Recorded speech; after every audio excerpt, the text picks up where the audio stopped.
Welcome back to Superbly Said, advanced English vocabulary and phrases. Good to be back.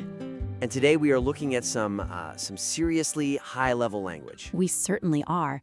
We're pulling today's vocabulary from a SpeakDuo lesson that breaks down crowdwork from a comedy show. Oh, right, the don't fall asleep at a Matt Rife show one. That's the one. Pretty funny stuff. And a quick mention before we dive in. If you want to actually practice this stuff, head over to SpeakDuo.com. It's a great place to meet people globally, for video calls, so you can stop sounding like a textbook. And start sounding like a local. Yeah, there is just no substitute for real conversation. All right, let's get into it. So we're sort of following the story of this comedy show. The lights cut out, total darkness, and the comedian has to handle it. Which brings up our first phrase, time to shine. Right. In the lesson, the comedian thinks, the lights are out. This is my time to shine. Okay, so I have to be honest. When I hear time to shine, my brain immediately jumps to my moment in the spotlight. Uh-huh. Are we just splitting hairs here, or is there an actual difference? Because they sound like they do the same thing. It's a great question. They are close, but they're not quite twins. Think of it this way. The spotlight is just about attention. It's geography. You are standing where people are looking. Okay. But you could be in a spotlight and do absolutely nothing. You could just freeze. So, a deer in the headlights is in the spotlight, but it is definitely not shining. Exactly. Time to shine is about action. It's about performance. It means this is the moment where your specific talent meets the opportunity. Under pressure. Okay, I buy that. So how do I use this at work without sounding, arrogant? If I walk into a meeting and just say it's my time to shine, I feel like my coworkers might roll their eyes. Well, it depends on the relationship. But let's say your boss is panicking. They need someone to lead a pitch for a client you've been obsessing over for months. Right? You could turn to your colleague and say, "Don't worry, I know this client inside out. This is my time to shine." You're not saying, "Look at me." You're saying, "I am ready to deliver." Ah, that's a good distinction. It's about readiness, not just ego. And what about for our IELTS test takers? Oh, it's a gold mine for part 2. If the examiner asks you to describe a success, don't just say, "I did well." Say something like, "I'd practiced for the debate tournament for months, and when the final round started, I knew it was my time to shine." It just signals confidence and, advanced control of the language. Nice. Okay, sticking with the comedy theme. Standing on stage, dealing with hecklers, lights going out. It's not for everyone. I would probably just cry. Me too. This brings us to the next phrase from the lesson, built for. Yeah, the lesson says some people just aren't built for manual labor, but in our context, some people are not built for comedy. I've heard cut out for my whole life. He's not cut out for this. Is built for just a cooler way of saying that? It's not just cooler, it's, heavier. Heavier? Yeah. Cut out for suggests suitability, maybe a personality fit, like I'm not cut out for early mornings. But built for, it sounds structural. It implies a physical or mental constitution, fortitude. So it feels a bit fatalistic, doesn't it? Like either you have the DNA for it or you don't. That is exactly the nuance. It implies an inherent nature. If you look at a colleague on a high-stress trading floor, screaming orders, thriving in the chaos. Okay. You wouldn't just say, "He's good at this." You'd say, "He is built for this pressure." It implies his nervous system is just wired differently than ours. That makes a lot of sense. It's almost biological. Right. For IELTS, if you're talking about your ideal career, you could use this. I realized early on I wasn't built for a solitary desk job. I really need that human interaction. It shows a lot of self-awareness. I am definitely not built for solitary confinement or manual labor. Okay, so let's flip the script. We've got the comedian who is built for the stage, and then we have the audience member who was definitely not built for staying awake. Right. We're talking about the phrase out cold. This is such a vivid image. The guy is just sitting there in public, head back, mouth open, completely out cold. So I use passed out a lot. Is out cold basically the same thing? Passed out can have some baggage. It often implies alcohol or maybe a medical issue, fainting. Out cold focuses purely on the depth of the unconsciousness. It actually comes from boxing. Oh, like you've been knocked out. Exactly. So it's not just a light nap. Okay. No, and that's a mistake learners sometimes make. They use it for dozing off. If you doze off, I can tap your shoulder and you wake up. Right. If you are out cold, I could probably shout in your ear and you wouldn't move. It implies this really heavy, unshakable sleep. I have definitely been there. How do we use this professionally? Because telling my boss I was out cold sounds a little bit like I was being lazy. You frame it around exhaustion after hard work. You come back from a brutal business trip, your colleague asks how you are, and you say, I got to the hotel, hit the pillow, and I was out cold. Right. It emphasizes you worked hard enough to just crash. Exactly. And for the IELTS exam, Perfect for describing travel. After the 20-hour flight, I was out cold for 12 hours straight. It just paints a much clearer picture than, I slept well. okay, speaking of sleeping, the guy in the Matt Rife show didn't just accidentally fall asleep. This brings me to my favorite phrase of the day. Premeditated. Yes. The lesson calls it a premeditated nap. I laughed when I saw this. Premeditated is just such a serious, heavy word. Yeah, it makes me feel like I'm watching a true crime documentary, premeditated murder. Exactly, and that's why it's so funny here. Premeditated means it was planned carefully beforehand, usually with, malicious intent or for a crime. So using it for a nap is sarcastic. It is 100% irony. I mean, we have words like planned or calculated. But if you say a calculated nap, it sounds like you did math on your sleep. Okay. If you say a premeditated nap, you're borrowing that legal weight to imply you sat in the back of the room with a specific, strategic intent of falling asleep. You plotted it. That's a great way to add flavor, stealing words from serious contexts for mundane things. Can we use it seriously in business, though? Oh, absolutely. But it's usually negative. If a negotiation falls apart, you might say, that wasn't an emotional reaction. Their walkout was a premeditated move to force our hand. Ooh, that's powerful. It implies it was a setup. Yep. And for IELTS, you can use it to show you plan your life carefully. Moving abroad wasn't a whim. It was a premeditated decision I made to fast-track my career. Sounds very sophisticated. I like that. It makes you sound very in control. All right, so let's look at the crowd's behavior. We have sleeping guys, hecklers. The lesson describes some of this as borderline. Borderline is a fantastic modifier. It means you are very close to being something, and usually that something is bad. You are right on the line. How is this different from, say, verging on, like he's verging on annoying? Verging on implies you're moving toward it. There's movement. Borderline implies you are standing right on the edge of the cliff. There's much more tension in borderline.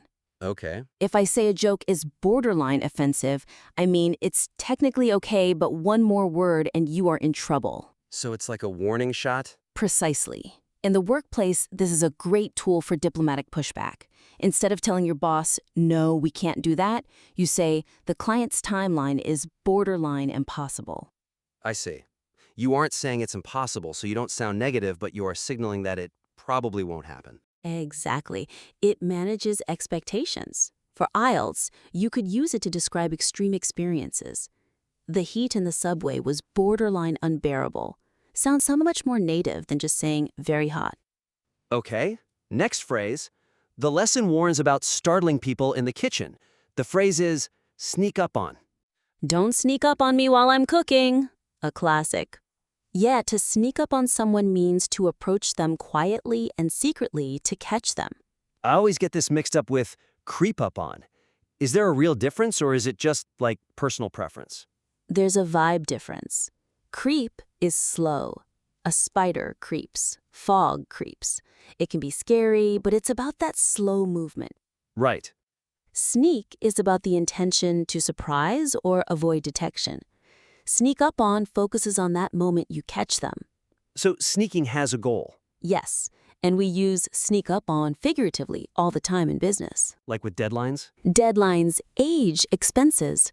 I didn't realize the end of the quarter was this week. The date really snuck up on me. It kind of personifies the deadline as a ninja. I love the idea of a ninja deadline. What about for IELTS? Describe a surprise. I was reading in the park and my friend managed to sneak up on me and scare the life out of me. It just shows you can handle phrasal verbs really comfortably. Okay, moving on. To survive in comedy or sales, according to the lesson, you need a specific trait. You need to be thick-skinned. Right. The lesson says you need to be thick-skinned to work in sales because people will reject you often. I feel like resilient is the buzzword everyone uses now. Is thick-skinned just the old-school version of resilient? Not exactly. They lead to the same result, which is survival, but the mechanism is different. Resilience is about recovery. You get punched, you fall down, you get back up. You bounce back. And thick-skinned? Thick-skinned means you don't feel the punch in the first place. The insult hits your armor and just falls off. You don't need to bounce back because it never actually hurt you. That is a crucial distinction. So if I tell a colleague they're resilient, I'm praising their recovery. But if I say they're thick-skinned, I'm praising their defense. Spot on. In customer service, you definitely want someone thick-skinned. She is perfect for the complaint desk. She's incredibly thick-skinned and never takes the shouting personally. And for IELTS Part 2. If you're talking about a person you admire, maybe a public figure, being a politician requires you to be thick-skinned. Otherwise, the constant criticism would just destroy you. Last phrase. The lesson touches on the economy, inflation, families struggling. The idiom is to make ends meet. This is one of those idioms we use without really thinking about the image. It just means having enough money to pay for the essentials. Survival mode. Why not just say living paycheck to paycheck? You can, but paycheck to paycheck is more about timing, waiting for the money. Making ends meet is about the budget equation itself. Oh, okay. Imagine a belt or a piece of rope. You're trying to pull the two ends together so they touch. Income here, expenses here. If they don't meet, you're in trouble. That visual of the rope is actually really stressful, but it helps. Is this safe to use at work? You have to be careful with money talk at work, for sure. But you could use it to discuss the general market. With inflation this high, a lot of our entry-level customers are struggling to make ends meet. It sounds empathetic. And for IELTS? It's the standard phrase for describing student life. University was great, but I had to work 3 jobs just to make ends meet. Wow. We have covered a lot. From shining on stage to plotting naps to balancing budgets. It is quite a journey. It is. But now we have to see if any of it actually stuck. It's quiz time. Let's do it. So here's how it works. I'll ask the question and repeat the phrase we just learned. My colleague here will give you option A, B, and C, and I want you to shout the answer at your phone or, whisper it if you're on the bus. Feel free to pause the podcast here if you need to think about the answer before we spoil it. Don't let the answer sneak up on you. Okay, question 1. The phrase is time to shine. When a comedian identifies a specific moment as their time to shine, what do they primarily mean? Option A, the instance where they are expected to take full command of the stage. Option B, the optimal occasion to demonstrate their peak capability or talent. Or option C, the specific segment of the show where lighting is at its most brilliant. I am really hoping nobody picks C. Yeah, if you picked C, you're thinking way too literally. The answer is option B. It's the optimal occasion to demonstrate talent. Remember, it's about action, not just the lighting. Okay, question 2. The phrase is built for. If an individual is described as built for a high-pressure environment, it suggests they... Option A, have developed a physical presence that commands respect in large offices. Option B, possess the inherent mental or physical fortitude required for the task. Or option C, have completed the specific training necessary to operate within that field. This one goes back to that nature versus nurture thing we talked about. It does. The answer is option B. They possess the inherent fortitude. It's not just about training like in option C. It's about how they're wired. Question 3. The phrase is out cold. The term out cold in the context of a public performance suggests that the person is... Option A, experiencing a state of total unconsciousness or exceptionally deep sleep. Option B, deliberately ignoring the performer to signal their lack of entertainment. Or option C, feeling physically ill due to the low temperature within the comedy venue. Option C, pretty funny, but cold is not about temperature here. Correct. The answer is option A, total unconsciousness, like our friend from the lesson who missed the meal service on the plane. Question 4. The phrase is premeditated. If an action is labeled as premeditated, the speaker is emphasizing that the act was... Okay, was it option A, performed with a high degree of skill and professional stage presence? Option B, executed spontaneously but with a very clear intended result in mind? Or option C, thought out and planned with deliberate intent prior to its occurrence? Just think about premeditated murder versus manslaughter. Exactly. The answer is option C, thought out and planned with deliberate intent. It is the planning that makes it premeditated. Question 5. The phrase is borderline. When behavior is described as borderline inappropriate, it implies the conduct is... Option A, technically acceptable, but very nearly reaching an extreme negative limit. Option B, clearly violating the established rules of the social setting or venue.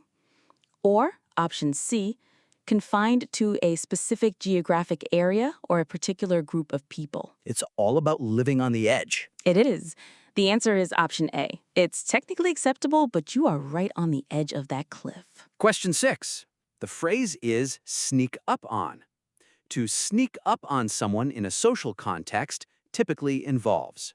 Option A, attempting to embarrass them in front of a large group of colleagues. Option B, approaching them stealthily to catch them unaware or startle them. Or option C, consistently following them throughout the duration of a social event. Don't be a creep, be a sneak. The answer is option B, approaching stealthily to catch them unaware. Option C is just stalking, which is... Very different. Very different. Okay, question 7. The phrase is thick-skinned. A person who is thick-skinned is most likely to exhibit which of the following traits? Option A, a tendency to ignore the feelings of others during a heated argument. Option B, an inability to understand the subtle nuances of constructive feedback.